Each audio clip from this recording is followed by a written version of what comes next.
Este curso sobre creación, comuna y libertad comienza con un experimento que se hizo a final del siglo XIX, de construir una sociedad que no tuviera jerarquías y que no tuviera propiedad privada, o sea, que no fuera atravesada por un sistema de poder. Esta sociedad la hizo el anarquista Giovanni Rossi en Brasil, y Giovanni Rossi él escribe varios ensayos sobre cómo hacer este experimento, cómo hacer una sociedad sin poder, y él está en Italia y tiene un amigo que es cantante de ópera, y el amigo le dice, Giovanni, va a venir Pedro II de Brasil aquí a Roma a estar por aquí, a dar una vuelta, ¿por qué no le dice a don Pedro II que le dé una tierra para hacer el experimento?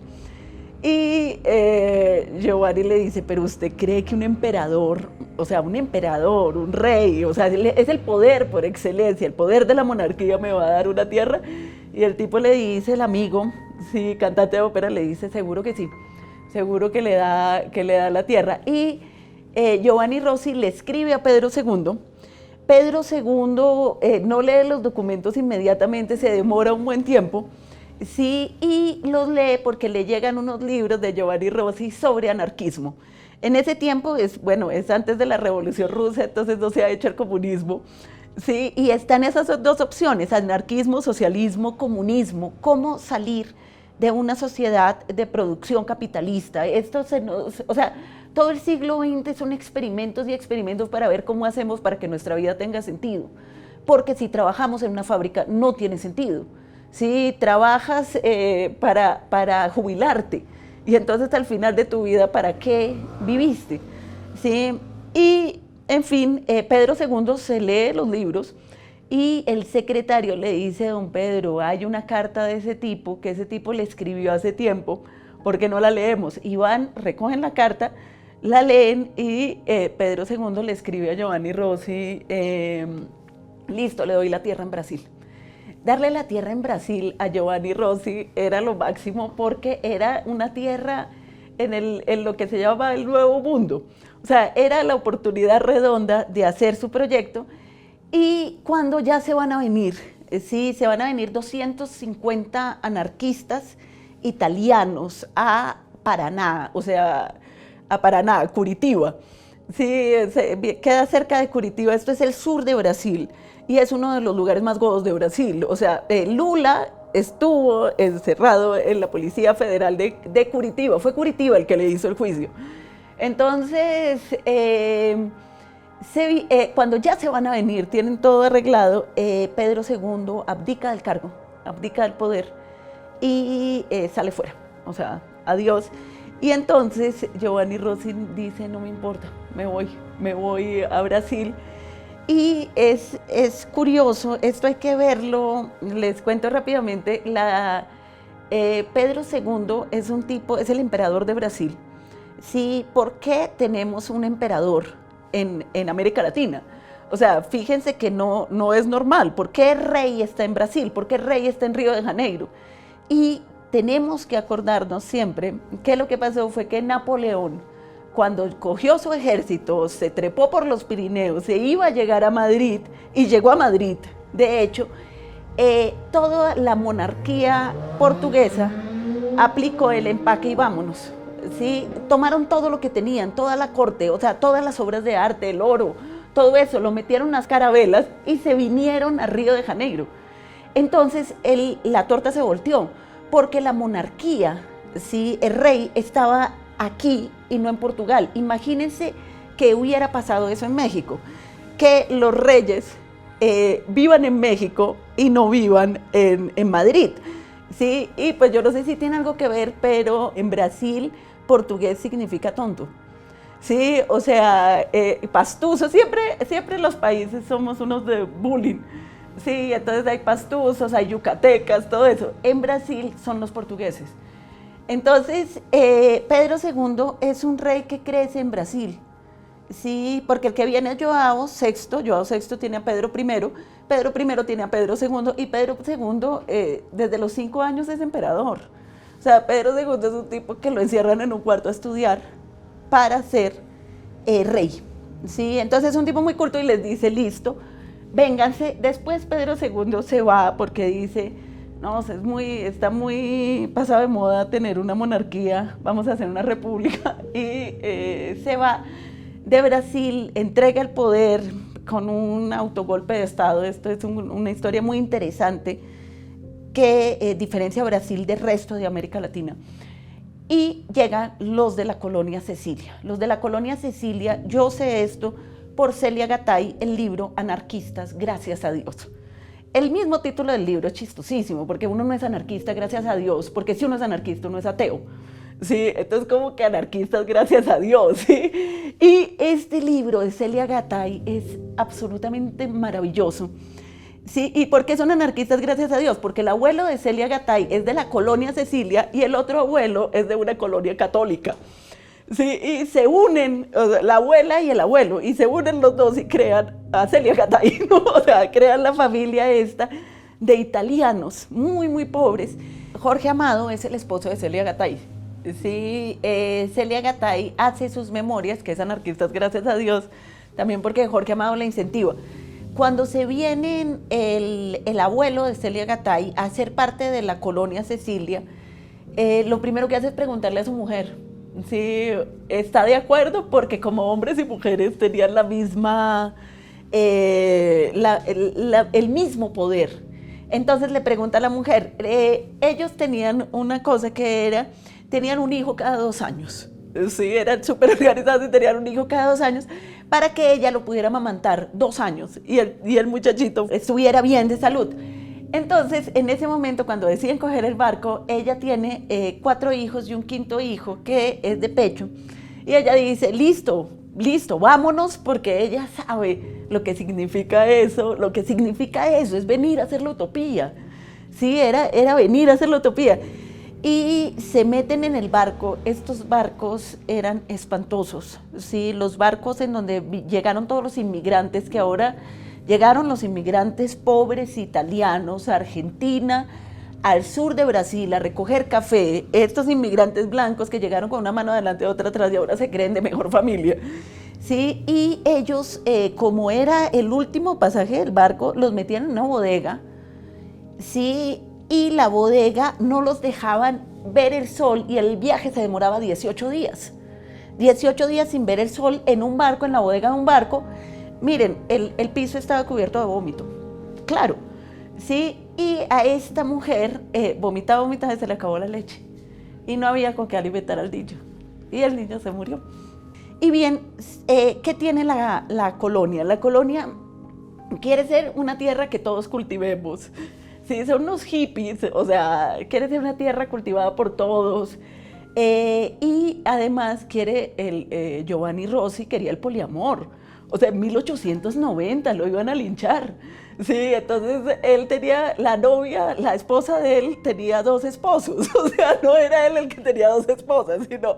Y bueno, llegan estos locos y venden todo lo que tienen en Italia, llegan aquí, compran las tierras que pueden comprar donde les había prometido Pedro II, y claro, no saben cultivar, son unos intelectuales anarquistas. Había como 2 campesinos que se metieron, eran 250 personas. Estos barcos son muy interesantes, me recuerda al barco que trajo Neruda a Valparaíso. Sí, 20 años después, Pablo Neruda trajo un barco de comunistas, de gente de izquierda a Valparaíso, que Franco los tenía en un campo de concentración. Sí, y se vino con el barco. Pablo Neruda le dijo al presidente, oiga, deme una plata, yo alquilo un barco y se los traigo a todos. Hay un montón de intelectuales que nos pueden servir. Sí, y trae a estos tipos a Valparaíso. Y bueno, no por nada, 20 años después tenemos Salvador Allende. Sí, 30 años después tenemos Salvador Allende elegido, un régimen de izquierda elegido popularmente. Muy bien, entonces la colonia tiene el poliamor, tiene relación, que se acabe la primera subyugación humana, que es la subyugación de género. Sí, que se acabe la propiedad privada y que se acabe las relaciones de poder. Sí, la primera cosecha que tiene la colonia, que después de mucho, mucho trabajo consiguen hacer esto, es una cosecha, y yo no sé si ustedes han cogido un asadón, pero, o sea, uno con un asadón y tiene un dolor de espalda de una semana. Sí, y la primera cosecha, los del campo de al lado, que son católicos polacos, les mandan las vacas a que se las coman. Sí, porque claro, no pueden tener esta semilla, sí, del comunismo aquí, y la colonia se va disolviendo, pero queda esta memoria. Entonces, ese es uno de los experimentos. El otro experimento es el comunismo. Leí el libro ¿Qué pasó, camarada?, de Nicolás Buenaventura, de mi papá, y que es una confesión. Cuando se cae el muro de Berlín, muchos comunistas entran en depresión, porque ¿qué van a hacer? Han dedicado la vida, aquí los han matado de la peor forma. En los años 80 se cae el muro de Berlín, viene la perestroika, y Nicolás escribe este libro ¿Qué pasó, camarada?, sí, que es una pregunta que le hace un cubano, y dice, tal vez fue que lo dejamos todo en manos del Estado, que era el otro poder. Entonces se volvió una dictadura del proletariado. O sea, puede ser del proletariado, pero de cualquier forma es una dictadura. Sí, y dice, tal vez el comunismo que quería Marx, tal vez era una anarquía autogestionada. Sí, una anarquía progresiva autogestionada sin esa predominancia del Estado. Esto son sueños que se van, laboratorios, pero en donde se hace esa anarquía autogestionada, en donde se puede ver esa anarquía autogestionada, es en los proyectos de creación colectiva, del teatro, del performance, de la creación plástica. Son laboratorios, y ojo, porque estos laboratorios del arte, yo digo, la historia no tiene nada que ver con el pasado, porque la historia siempre escogemos los hechos desde el presente, y lo que nos interesa es del presente, y el arte no tiene nada que ver con la ficción, el arte tiene que ver con la vida, ¿sí? Y esta anarquía autogestionada, no subyugación de una persona por otra, se da en los procesos de creación colectiva. Esos procesos de creación colectiva nosotros los tuvimos en Colombia de una forma extraordinaria, que fue el TEC, el Teatro Experimental de Cali, en el teatro en general, y en el Teatro La Candelaria. Sí, el Teatro La Candelaria, cuya obra principal es Guadalupe, años 50, no tiene autor. No tiene autor, es creación colectiva. Y bien, ¿cómo se puede crear colectivamente? Porque tenemos, después de Adam Smith, sí, que es el que propone producción en cadena, creemos que la creación es individual. Fíjense que en el siglo XIX sale por un lado el obrero y por otro lado el genio romántico. Sí, el obrero es alguien que repite, el genio romántico es alguien que crea. Sí, esto es realmente absurdo, porque no hay, la creación colectiva lo que está diciendo en realidad es que todo hombre es un artista, y que todos podemos crear, y que es en el grupo en que hay la libertad. Uno no es libre uno solo, por allá escondido, sino que sería el mito del genio romántico, sino que uno es libre en grupo, y ahí estaría la posibilidad de creación. Entonces, muy bien, el que hace un método de creación colectiva es Enrique Buenaventura.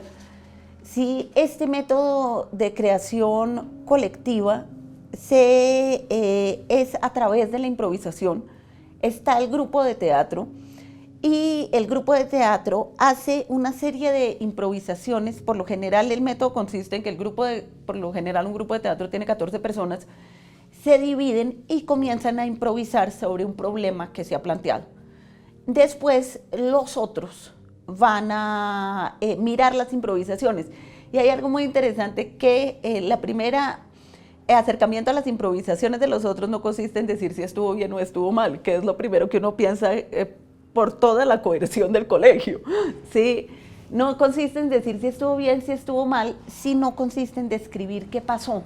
Y ahí se va aclarando, y se hacen obras por escenas que salen de improvisaciones. La obra, pues hay varias obras, están Los papeles del infierno, está La maestra, pero una de las obras que a mí más me marcó fue La autopsia. La vi protagonizada por Helios Fernández, ¿sí? Cuando se murió Enrique, y La autopsia son solamente dos personajes, un hombre y una mujer en escena, y todo gira en torno a un botón. Hoy, entonces el tipo uno lo ve afanado, que tiene que salir rápidamente de la casa porque tiene que llegar al trabajo y le falta un botón de la camisa y le dice a la esposa, oiga, no me cosió el botón, falta el botón, y la señora se va y busca el botón, y dónde está el botón, y que le tiene que coser el botón, y en el diálogo uno se va dando cuenta que el tipo es médico y que va a ir a hacer una autopsia. Este señor trabaja en medicina legal y siempre que hace autopsias pone lo que el ejército le diga que ponga. Sí, el tipo puede tener, el cadáver puede estar con un tiro en la frente, él pone lo que el secretario del ejército le dice que ponga y lo firma. Pero esta autopsia es de su hijo, que es el líder estudiantil. Y entonces todo es sobre el botón, pero el tipo no sabe si salir, si volver, y la señora comienza a hablarle del hijo, y uno se entera de este drama, ¿sí? Y ahí se acaba la obra. Nunca aparece el líder estudiantil. Esto es un recurso típico del teatro de Bertolt Brecht, en donde no aparece el protagonista. Es un protagonista fantasma, pero se da todo el conflicto a través, uno va sabiendo del conflicto a través de estos diálogos. Esto es producto de improvisaciones y de ver cómo vamos a mostrarle ese problema, que es el problema de toda Colombia, a un público específico.